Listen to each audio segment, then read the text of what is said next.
Hello, and welcome to Shaw's presentation for Women's History Month. This year's topic is celebrating diversity and prioritizing mental health within the Women's Plus Liberation Movement. My name is Angelia, and I'm the program coordinator for the Student Health and Wellness Center here at Charles R. Drew University. Thank you for joining me today. If you didn't already know, March is Women's History Month.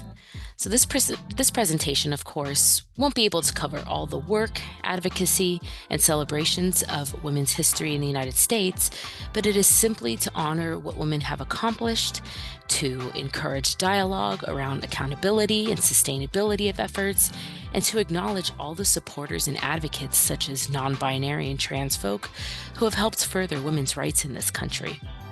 So today we will be watching a quick video on the global history of the women's rights movement, reviewing a brief history and timeline of the movement, discussing gender equity and mental health care, and sharing some upcoming Women's Plus Rights events and resources in LA for you to access or share. So we will start by watching a quick video on the global history of women's liberation movement. Women and girls are leaders, change makers, caretakers, and peacekeepers. But while they have an empowered role in our societies, to this day, women and girls are still forced to fight for their rights. How much progress have we achieved, and how much work remains? How can you carry on the fight for equal rights? Women's struggle for equal rights is centuries old. But 1848 marked a watershed moment for women's rights with the Seneca Falls Convention, where women activists publicly petitioned for their civil, social, political, and religious rights. In 1893, New Zealand sent a message to other activists across the world that equal voting rights were achievable through advocacy. Entering the 20th century, women around the world are mobilizing in ever greater numbers to campaign for gender equality. Just as women's role in the labor force is rapidly evolving by opening up options beyond caretaking roles. In 1945, the United Nations is formed in response to the destructive toll of two world wars, and Eleanor Roosevelt oversees the drafting of the Universal Declaration of Human Rights. For all the world to hear, she and other advocates underline the place of women's rights within. This sets a foundation for women's rights norms and standards at the international level. In the subsequent decades, just as women are taking historic leadership positions in government, women activists at the grassroots level dovetail with the worldwide momentum by becoming powerful symbols of feminist resistance and social change. This momentum reaches a climax in 1995 when the Beijing Declaration and Platform for Action presents a visionary global agenda for women and girls' rights. But in spite of all the progress, as we enter the 21st century, patriarchal stigmas persist and exemplary leaders arise to resist them. With the rise of the digital age, social media emerges as a crucial tool to galvanize populations in the fight against injustice. A single woman's voice is now louder than ever. Grassroots activists trigger social movements online and offline, from cities to villages, inspiring future generations of women and girl leaders. After relentless campaigning, these movements generate changes in policy that signal a true shift in international attitudes and practice towards equal rights. Where are we now? A quarter century after the Beijing Declaration, women and men must mobilize together to overcome the remaining obstacles to gender equality. They must fight for an end to gender-based violence, for access to health care, for equal pay, and for equal participation in political life. The ink isn't dry. Be a part of generation equality, and let us continue to write history together.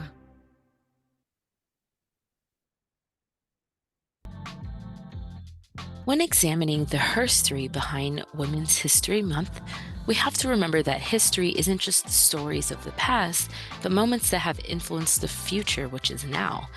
The feminist or the women's liberation movement is often referred to in waves, which differentiates each period of women's activism since they all encompass different moments of history leading to the present day women's rights or the lack thereof. The women's liberation movement is ever evolving. The genesis of the movements predominantly focused on and was spearheaded by cisgender, heterosexual, white, able bodied, and economically advantaged individuals. However, now the movement is a bit more inclusive, including Black, Indigenous, and other people of color, queer and trans folk, disabled, and a lot more others. The women's liberation movement has been going on for centuries around the world, but for the sake of this presentation, we will focus on the trailblazers that took place here in the US since the late 18th century. Some notable women and pivotal moments that occurred in the 18th and 19th century include, and are definitely not limited to just this list, are women like Abigail Adams, who was married to John Adams, one of the men who co-wrote the Constitution, the US Constitution. She encouraged and advised the authors not to limit the powers of women, but to consider them beyond just property of their husbands. Then we have the Seneca Falls Convention, which was one of the first women's rights conventions, which took place in New York, where hundreds of women and men signed the Declaration of Sentiments, which later influenced the passage of the 19th Amendment. Sojourner Truth, who escaped slavery and became an abolitionist and activist, played a vital role in women's rights activism and is famously known for her powerful speech, "Ain't I a Woman?" In 1869, Susan B. Anthony and Elizabeth Stanton founded the National Suffrage Association, coordinating and leading many of women's liberations movements across the country. Now, coming into the 20th century was the ratification of the 19th Amendment, which gave women the right to vote, and more specifically, that no one is to be denied the right of voting on account of sex. Women like Amelia Earhart, Claudette Colvin, and Rosa Parks challenged occupational and social limits of women and people of color during this time. Now, in the 1960s and 70s came important litigation regarding equal pay. Title IX of the Civil Rights Act, which bans employment based on discrimination in race, religion, national origin, and sex, and also laws that protected women's rights to make their own physical and financial decisions, and the right to abortion, which was woefully overturned in 2022. In the 1980s and 1990s, also saw more women challenging employment standards like Sandra Day O'Connor, who was the first woman on the Supreme Court, and Sally Ride, who was the first American woman in space. Now, once we hit the 21st century, we start to see women and women of color being elected into political offices. Young global activists like Malala Yousafzai and Greta Thunberg spearheading activist spaces that were once occupied by people who did not look like them, and also women and queer creators sharing their stories through song, art, and film have been explored beyond measure now. This is just a glimpse of the work that many people have been putting into this liberation movement for all these years to make it a more inclusive, empowering, and effective movement. But there is still so much to be done.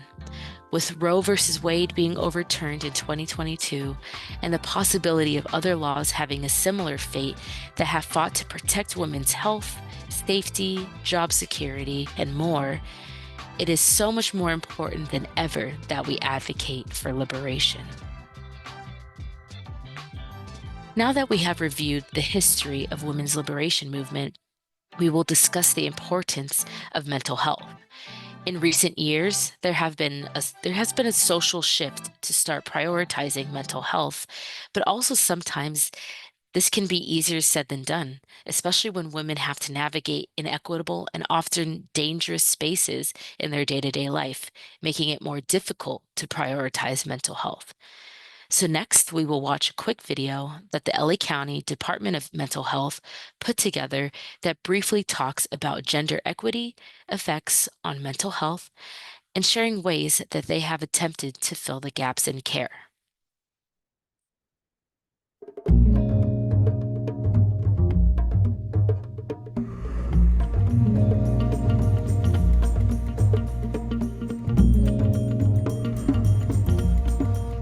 This month, we celebrate the 100th anniversary of the 19th Amendment, which guaranteed women's right to vote. Passed by Congress in 1919 and fully ratified in 1920, the 19th Amendment became a part of our national Constitution after decades of protest and struggle. The passage of the 19th Amendment did not, however, ensure suffrage for all women, as Native Americans did not gain the right to vote until they were granted U.S. citizenship in 1924. Asian Pacific Islander Americans did not gain the right to vote until 1952. And African American and Latinx Americans suffered voter suppression tactics that disenfranchised them until the Voting Rights Act of 1965 and the 1975 expansion of the Voting Rights Act.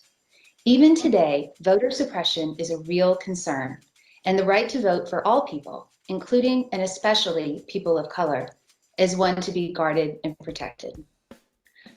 Much like the right to vote was first only granted to white men, mental health care has also historically focused on white, straight, cisgender men as the standard upon which care was based, with little acknowledgement of any group that differed.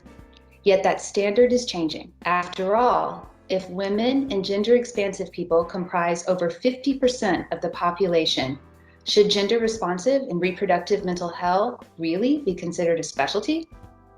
1 year ago, I had the privilege of joining DMH as the first Associate Medical Director for Women's Health and Reproductive Psychiatry.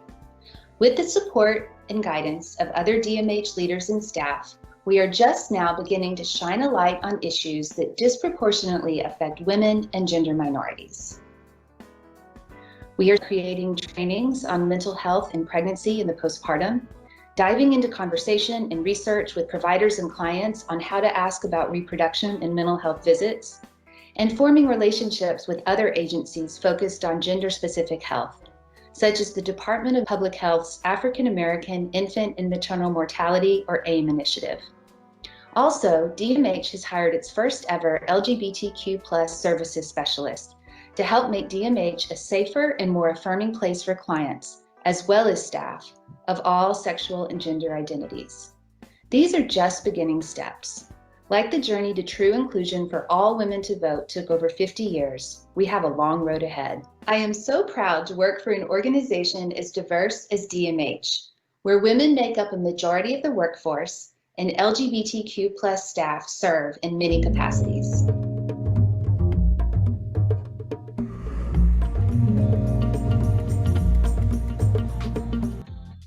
Prioritizing mental health can be easier said than done and can seem like an impossible task.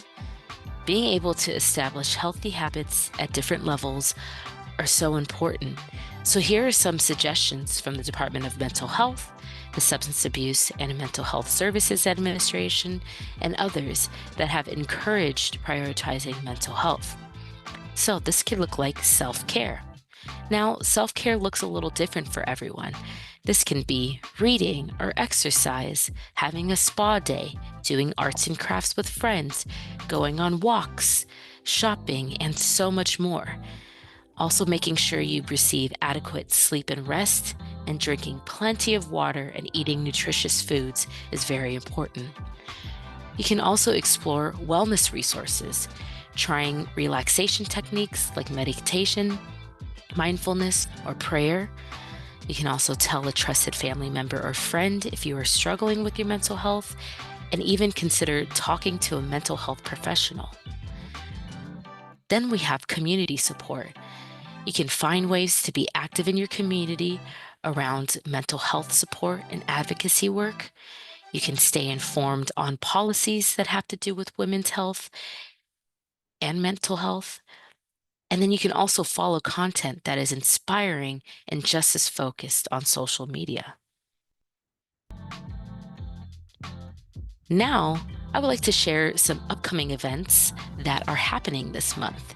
If you would like to get involved, there will be QR codes on the screen so you can scan if you're interested in learning more and or registering for the events. LA Public Library is actually hosting a variety of women's history events across the city at different library branches for all ages. All of these events are free and only some require event registration. Here's a list of the events that are happening this month, the days, the times, the location, and whether they're hosted virtually or in person. The city of West Hollywood is hosting a women's sexual health event at the end of the month, and it is completely free with a reception to follow. Here is the QR code for that one and the address here, the date and the time. There's also a women's wellness fair with free workshops, meditation, yoga and sound bath sessions, and more. So if you're interested in this event, you can scan this QR code. And again, the date and time is here, along with the address there as well. And there are so many other events across the city all month long. So you can scan this QR code if you want to find out more about what events are happening. Some require payment, but some are also completely free.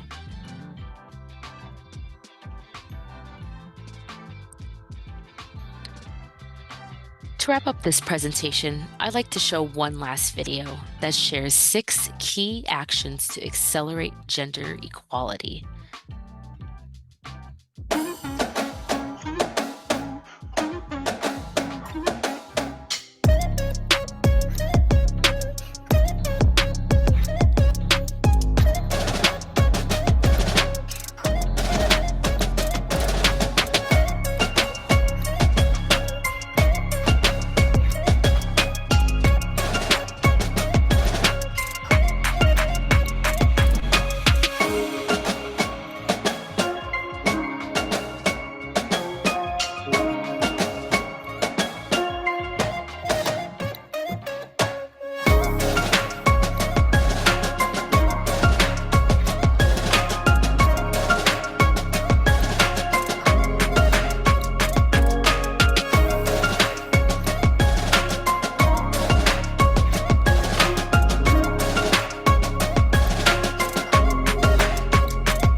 Here are some local resources that specialize in women's education and healthcare.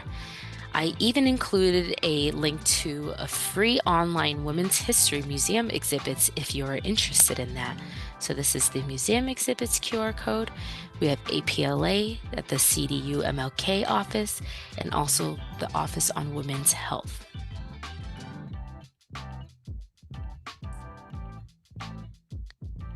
And as always, CDU students are more than welcome to contact Shaw if in need of any mental health services like therapy or case management. This is our information here, so please call, email, or visit us if you'd like to set up an appointment today. And please also follow us on Instagram at shaw.cdu for program updates, events, and other resources. Also listed here are all the resources used to guide this presentation today.